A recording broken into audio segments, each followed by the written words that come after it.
Fix It Tony here. Thanks for clicking on my video. So we'll do something a little bit different today. We have a 2015 Cadillac XTS. This one is filthy dirty inside. About 245,000 miles. You can clearly see how dirty this thing is inside. We're going to scope this first so we can really see what it looks like before we start using the oil. And that's a little, not horrible, but it's a little black.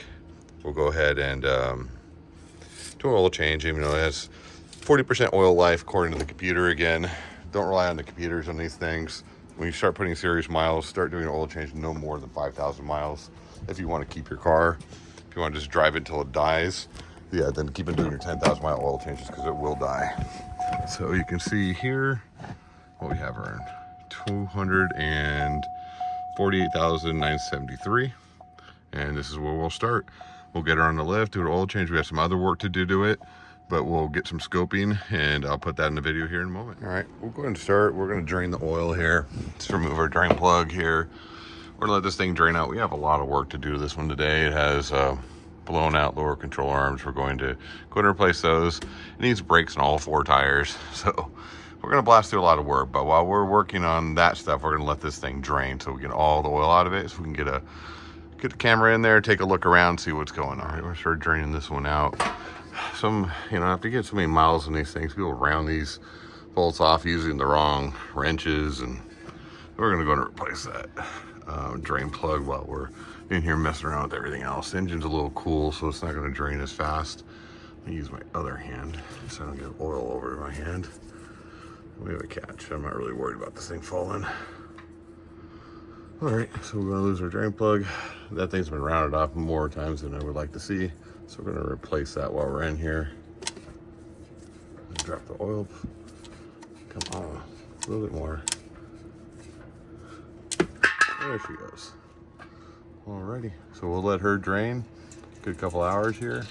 She looks like a pretty dirty, nasty oil. Again, this has only been about 5,000 miles, and again, if you listen to this computer, it will tell you, because it doesn't know any better, to go ahead and let this oil run for 10,000 miles. And with the engine this old, it's just a bad idea. I mean, we have a little bit of oil leak here. Everyone, my experience has been people don't check the oil level. So letting this thing go longer than 5,000 with this many miles, bad idea. So we'll let her drain and we'll get this other work done. See, part of the problem working on other people's cars, especially when somebody's worked on them before, is they do stupid stuff like this. And you can see this is rounded off here. They're using the wrong sockets here, and you just damage these. These are actually just a plate that goes over an actual lug nut. So you bend these just a little bit, and now you can't get, the correct socket on here. So even though this is a 22, I have to put a 23 on here. Otherwise it gets too snug. We also have a lug nut that's cross-threaded. So we're gonna have to deal with that, which looks like it's gonna be this one here. So now we got to replace a stud, replace the lug nuts. We're going to replace that drain plug because somebody used the wrong size wrench on that too. So you can see, just if you don't have the right tools, go get the right tools. Like, they're not that expensive. Don't try to use the wrong tools because you end up with just breaking more stuff than you're fixing. All right, let me just show you what happens here. So again, this is just a chrome sleeve. So if you start using the wrong size socket on here, this thing, you can hear it inside. Oops. Shake it up. You hear that sound? It's because the actual lug nut, which is inside, so it moves, it's actually now rounded off. So to get this thing off, luckily the stud was okay. You have to pound on the correct size to get this thing to right, and then you're able to bring it back out. Just to find this thing was severely over torqued. So some of the wheel lugs had no torque. The other ones had excessive amounts of torque. So make sure you're using a torque bar and don't over torque your wheels. You're gonna break a stud.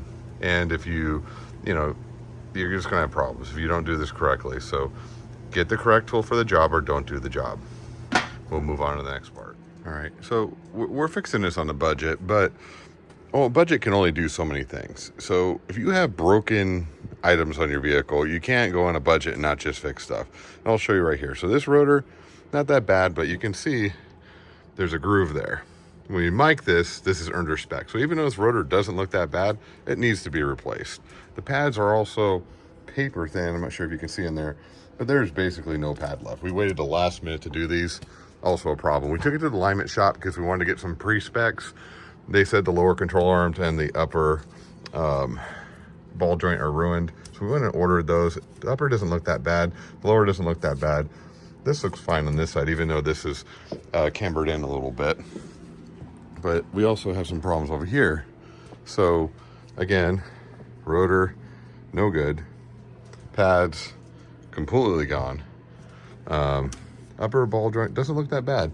Lower control arm doesn't look too terrible. But this is a problem. Yeah, that should not do that. So this thing is stripped out on the inside, is what my guess is. So we have at least one tie rod. The other tie rod seems to be okay, which is abnormal. Usually they go out and they're both out, or unless you hit something. Looking under the vehicle, we're watching it drain, and then I just kind of glanced up and be like, oh, so this is why we're shifting so hard. So we have a broken motor mount too. So we're gonna have to order motor mounts. Go to the back. This rotor is not too bad. It mic'd out okay. Has a little bit of a ridge, and you can probably see there are no pads left. So waited the last minute to do that too. But because of that, on this side, this one did get into the metal, and this is out of spec. So now we need 4 new rotors. We need a tie rod on the right side, and we need a motor mount. So you can see, you know, when you take something to a mechanic and they say, well, you need all this work. Well, it didn't need anything before. It drove just fine. Obviously, this car did not drive just fine. It has other issues too. You can clearly see our shock is shot. This has the air suspension in the back. The bags look good. They're holding air. The sway bar links look good, but this shock is no good. And as you can see, electrical connection on top. This is a magnet right shock. My guess is this thing's probably $200 to $300 a piece. And again, if you're going to put this kind of miles on a car, you got to expect, you know, most suspensions and suspension components last about 150,000 miles on decent roads. Out here in the desert, our roads are worse.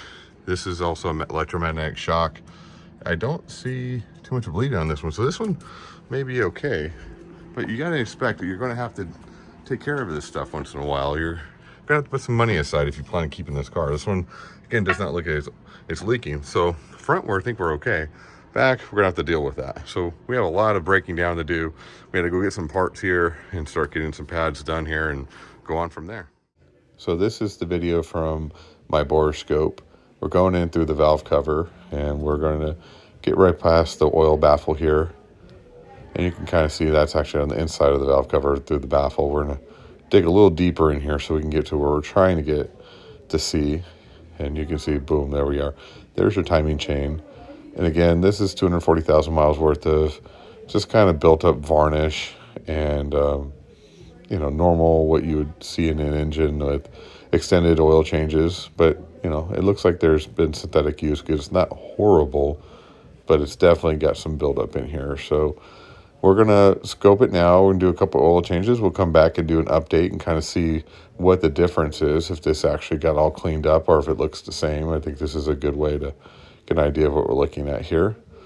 And I dug a little more in here. This is from the oil pan. And you can see a little bit of, you know, this is drained all night. There's a little bit of sludge in there, nothing crazy. You know, dig around and move to the side here, get a better view.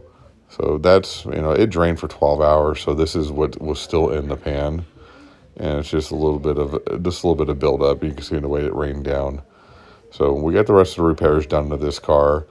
We're going to see it here in the next oil change, and we'll get an idea of, you know, what it looks like after the first oil change. You can see the kind of the buildup there, really good on this part of the video. But we got the brakes replaced, motor mounts, replaced that broken tie rod. Everything's looking good on this car. So I'll show that once I bring the car back. I didn't record everything I did to it, but please like, subscribe, and share. We'll have this car back in no time so we can compare to what we looked like before and what it looks like after. Again, it takes a couple of oil changes to really get an effect here. So thanks again for watching. Have a great day.